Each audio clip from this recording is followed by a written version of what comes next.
ओम शांति। यज्ञ माता जगदम्बा सरस्वती। इस पुस्तक का अगला पाठ है। मम्मा ने मुझे जगत माता कह पुकारा। काशी वाराणसी से ब्रह्मा कुमारी सुरेंद्र बहन जी लिखती है कि वो क्षण कितना न अद्भुत, अलौकिक और दिव्य अनुभूतियों से भरा था जब मुझे शास्त्रों में वर्णित विद्यादायिनी वीणा वादिनी जगदम्बा सरस्वती से साक्षात मिलन मनाने का परम सौभाग्य प्राप्त हुआ। इस अनुपम महामिलन को व्यक्त करने में शब्द असमर्थ है। हमने तो भक्ति में देवियों की महिमा सुनी थी, परंतु मम्मा के दिव्य मिलन से तो मैं स्वयं देवी बन गई। यह सब कुछ पल भर में ही हो गया। न सोचने, न समझने, न तर्क वितर्क करने, न ही भविष्य के प्रति संशय करने के लिए समय, मानो वक्त ठहर गया हो। मैं इस दिव्य मिलन में भूल गई थी इस नश्वर शरीर, असार संसार और समय को। आज भी मम्मा से प्रथम मुलाकात के क्षण आंखों से मोतियों के रूप में छलक पड़ते हैं। भक्ति का संस्कार जन्मजात होने के कारण नित्य मंदिर में जाकर पूजा वंदना करती थी। शिव और शक्ति स्वरूपा देवी दुर्गा की उपासक थी। मन में इच्छा थी देवी बनने की। यही बात मैं भगवान से प्रार्थना में भी कहती थी। एक दिन जब मैं शिव के मंदिर में बैठकर ध्यान कर रही थी तो अचानक सामने का शिवलिंग अदृश्य हो गया। उसके स्थान पर प्रकाश पुंज निकलने लगा और मंदिर के दरवाजे पर सफ़ेद वस्त्रधारी व्यक्ति का साक्षात्कार हुआ। मैं ध्यान में चली गई। आकाशवाणी हुई, बच्ची जो चाहती हो बन जाओगी। जब आंखें खुली तो देखा कि सामने शिवलिंग और बाहर नंदीगण की केवल मूर्ति है, अन्य कोई नहीं। बाद में यही साक्षात्कार मुझे मम्मा से मिलन कराने का अनोखा माध्यम बना, क्योंकि इस साक्षात्कार के बाद मुझे सचमुच देवी बनने की धुन सी सवार हो गई थी। मन में यही आता था कि कहीं हिमालय की कंदराओं में जाऊं और तपस्या करके देवी बन जाऊं, लेकिन कन्या होने के कारण आगे कदम नहीं बढ़ा पाती थी। धैर्य की परीक्षा की भी तो एक सीमा होती है। आखिर मेरे जीवन में ड्रामा की वो घड़ी आ ही गई जब मुझे सत्संग में जाने का सुअवसर मिला। सत्संग चल रहा था। चंद्रमणि दादी जी योग करा रही थी। जब मैं वहाँ योग में बैठी तो तुरंत ध्यान में चली गई। ध्यान में शिव बाबा ने पूछा, बच्ची जगदम्बा सरस्वती से मिलना चाहती हो? मैंने कहा, हाँ बाबा। तब फिर बाबा ने कहा, बच्ची तुम अब देवी बन जाओगी। मैं खुशी के मारे झूम रही थी। जब मैं ध्यान से सामान्य अवस्था में आई तो देखा कि ब्रह्मा बाबा का फोटो वहाँ लगा हुआ है, जिनको साक्षात्कार में 5 वर्ष पूर्व देखा था। यहीं पर मुझे मातेश्वरी जगदम्बा के अमृतसर आने का समाचार मिला। मैंने सुना था कि मातेश्वरी जगदम्बा साक्षात देवी है। ये बातें बाबा ने मुझे ध्यान में भी बताई थी। मैं मम्मा से मिलन के क्षणों की बेसब्री से प्रतीक्षा करने लगी। आखिर वह दिन आ ही गया जब हम सब क्लास में थे और मातेश्वरी जी जगदम्बा सामने थी। तो पहली दृष्टि मम्मा पर जो ही पड़ी, मुझे मम्मा के बदले वीणा वादिनी साक्षात सरस्वती का साक्षात्कार हुआ और चारों ओर प्रकाश का चक्रमण करता हुआ पुंज दिखाई हुआ। मम्मा के इस तेजोमय स्वरूप को देखकर मैं अभिभूत हो गई। इसके बाद मम्मा संदली पर बैठी। अचानक मम्मा के स्थान पर कभी दुर्गा, कभी लक्ष्मी और कभी भक्ति मार्ग वाली सरस्वती दिखाई पड़ी। यह देखते देखते मैं ध्यान में चली गई। मैं शुरू से ही ध्यान में सहज रूप से चली जाती हूँ। इसके बाद मम्मा ने मुरली चलाना प्रारंभ किया। मम्मा के एक एक शब्द का जादुई चमत्कार था, जिसे छोटे बड़े सब सहज रूप से समझ सकते थे। उस समय मेरी उम्र लगभग 12-13 वर्ष की थी। फिर भी मम्मा के प्यार ने मुझे लौकिक माँ का प्यार भुला दिया और मैं मम्मा को ही लौकिक और अलौकिक माँ स्वीकार करने लगी। पहली बार जगदम्बा के मुखारविंद द्वारा ज्ञान मुरली सुनकर जीवन में सर्वाधिक खुशी हुई। मम्मा की आवाज़ के साथ साथ मुझे सितार की मधुर ध्वनि भी सुनाई पड़ रही थी। मुरली के बाद मम्मा ने मुझे वरदान देते हुए कहा, मुरली को सुनकर दूसरों को सुनाना यह तुम बच्चों का ही कार्य है। तुम शिव शक्ति हो। शक्ति सेना में सम्मिलित होकर बाबा के कार्यों को पूरा करो।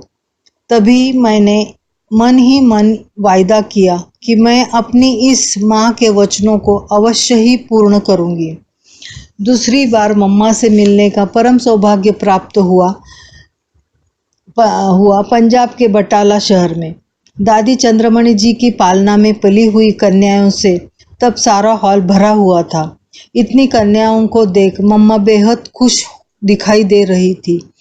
मम्मा ने सेवा और सेवा करने की विधि के ऊपर अच्छी क्लास कराई और हमें ईश्वरीय सेवा में निकलने के लिए प्रेरित किया।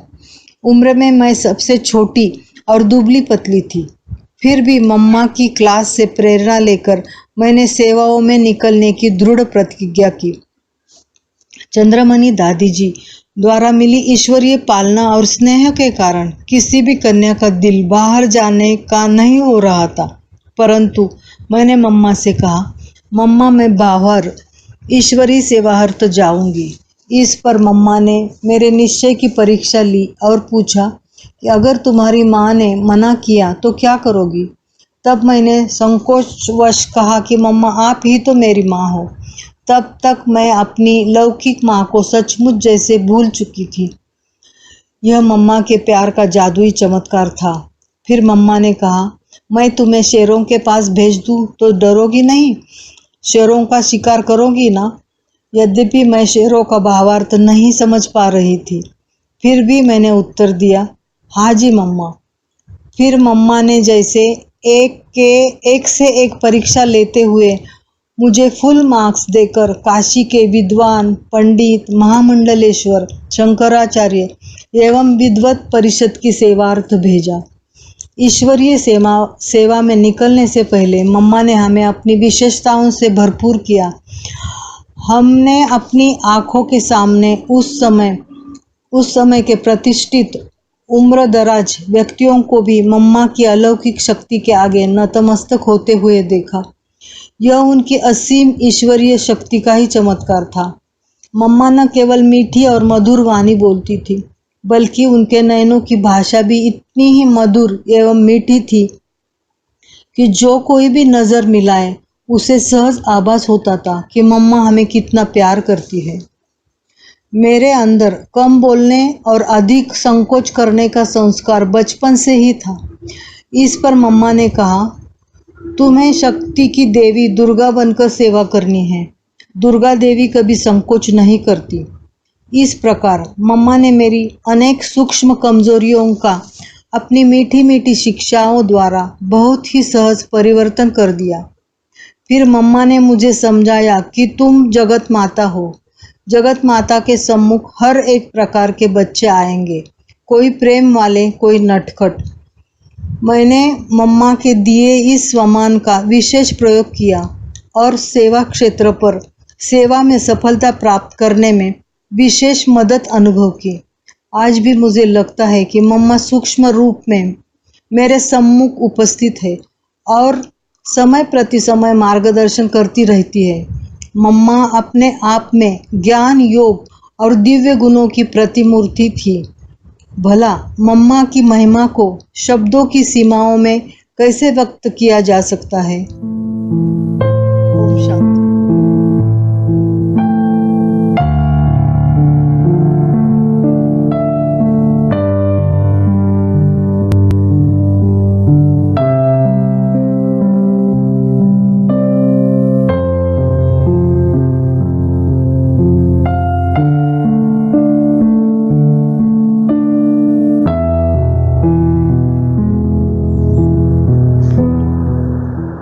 ओम शांति। यज्ञ माता जगदम्बा सरस्वती, इस पुस्तक का अगला पाठ है। लाली देखन मैं गई, मैं भी हो गई लाल। दिल्ली हरिनगर से ब्रह्मा कुमारी शुक्ला बहन जी अपना अनुभव लिखती है कि मम्मा से मेरी पहली मुलाकात अमृतसर में सन 1956 में हुई थी। मम्मा अपने आप में एक अद्वितीय शक्ति थी। आप संपूर्ण चंद्रमा के समान एक शीतल और शांत आभा को लिए हुई थी। आपका जीवन एक खुशबूदार गुलशन था, दिव्य गुणों की खान था। आपके कर्मों में सद्गुणों की सुगंध महकती थी। मम्मा के नैनों में मातृ स्नेह, करुणा एवं रूहानियत की अलौकिक रोशनी थी। आपको देखने से ही अथवा आपके सानिध्य में ऐसा महसूस होता था कि आप ही देवी स्वरूप सरस्वती है। आप सागर के समान शांत स्थिति वाली रही। पहली मुलाकात में ही आपकी तेजस्वी दिव्य स्वरूप चुंबकीय शक्ति ने मुझे अपनी ओर आकर्षित किया। शुभ्र श्वेत वस्त्र, बड़ी बड़ी आंखें और लंबे लंबे बालों में आप पवित्रता की साक्षात देवी लगती थी। आप पवित्रता की देवी थी। आपके व्यक्तित्व में निर्भयता, निश्चिंतता, निर्माणता, निश्चलता जैसे गुणों का पूर्ण समावेश था। आपके नज़दीक जाते ही मुझे ऐसा प्रतीत हो रहा था कि पवित्रता और शीतलता की किरणें अपनी ओर आकर्षित कर रही हूँ। मेरे समस्त विकार मुझसे दूर भाग रहे हैं। बहुत ही हल्कापन और खुशी छा रही थी। आपके अनूठे व्यक्तित्व की मेरे ऊपर गहरी छाप लग गई, जो मैंने यही दृढ़ संकल्प कर लिया कि मुझे मम्मा जैसा जीवन ही जीना है। मम्मा संपूर्ण पवित्रता की एक जीती जागती मिसाल थी। आप त्याग, तपस्या और सेवा की प्रतिमूर्ति थी, जो सबको आकर्षित करती थी। आपके सामने कैसे भी संस्कारों वाली आत्मा आए, आप उनकी बात बड़े ध्यानपूर्वक सुनती थी। मौन भाषा में उसे शक्ति प्रदान करती हुई पूर्ण रीति से मार्गदर्शन कर देती थी। जीवन के लिए रूहानी चमत्कारी वरदानी बोल। जब शिव शक्ति सेना की सेनानी मातेश्वरी जी अमृतसर की भूमि में तीसरी बार आई, तो मेरी लौकिक माताजी ने बड़े आदरपूर्वक प्रेम से जन जन की मनोकामनाओं को पूर्ण करने वाली मीठी मम्मा के आगे फिर यही प्रश्न रखा कि आप शुक्ला को समझाइए कि यह शादी करे, नहीं तो मेरे लौकिक परिवार और अमृतसर की इस धरा पर इसका प्रभाव ठीक नहीं पड़ेगा। तब शुभचिंतक मम्मा ने मुझे बड़े प्यार और दुलार से समझाया कि बच्ची, तुझे शादी करनी है। मैंने मम्मा को कहा, आपके तो हर श्वास में पवित्रता का वास है। आप पवित्रता की महान देवी है। आप सभी जनमानस के हृदय में ज्ञान प्रकाश व ज्ञान वीणा के द्वारा पवित्र संस्कारों को जागृत करती है, सभी को पवित्र बनने का आदेश और संदेश देती है। फिर मुझे ऐसा आदेश क्यों देती है कि तुझे शादी करनी है? मम्मा की परखने की और निर्णय करने की शक्ति बहुत तीक्ष्ण थी। वे कहने लगी, तुझे इस आत्मा अर्थात अपनी लौकिक माँ का उद्धार करना है और अपने जीवन की धारणाओं से जन जन को संदेश देना है। तब मैं उस अद्वितीय शक्ति को बोली, मुझे तो फुल कास्ट ब्राह्मण बनना है। बाल ब्रह्मचारिणी रह अपने जीवन को शिव शक्ति के रूप में सार्थक करना है। फिर भी उस शिव शक्ति सेना की सेनानी ने मुझे शादी की ही प्रेरणा दी और कहा कि बाप दादा आपके द्वारा कोई विशेष कार्य कराएगा, जो भीष्म पितामह, द्रोणाचार्य जैसों को भी दिखा सके कि नारी ही शक्ति है, नारी ही दुर्गा है। आज मैं बहुत ही वात्सल्य से सम्मानित और गौरवशाली शब्दों में कह रही हूँ कि प्राणों से भी प्रिय मम्मा की मीठी मीठी दृष्टि और मीठे मीठे उत्साहवर्धक बोल मेरे लिए वरदान बन गए, जो असंभव कार्य भी सहज रीति से संभव हो गया। मैं कहीं भी जाती हूँ, रहती हूँ, लेकिन अपने को सदा ईश्वरीय शक्तियों से ओतप्रोत महसूस करती हूँ। मुझे सदा यह ध्यान रहता है कि मेरा जीवन प्रभु की अमानत है और मीठी प्यारी माँ ने मुझे जो सशक्त जीवन जीने की शक्ति दी और वरदानों से सुसज्जित किया, उनको जीवन में धारण करते हुए सत्यता, दिव्यता, पवित्रता, रूहानियत की मूर्ति बन माता पिता का नाम रोशन करना है। कहा जाता है, लाली मेरे लाल की जीत देखा उत लाल, लाली देख मैं गई, मैं भी हो गई लाल।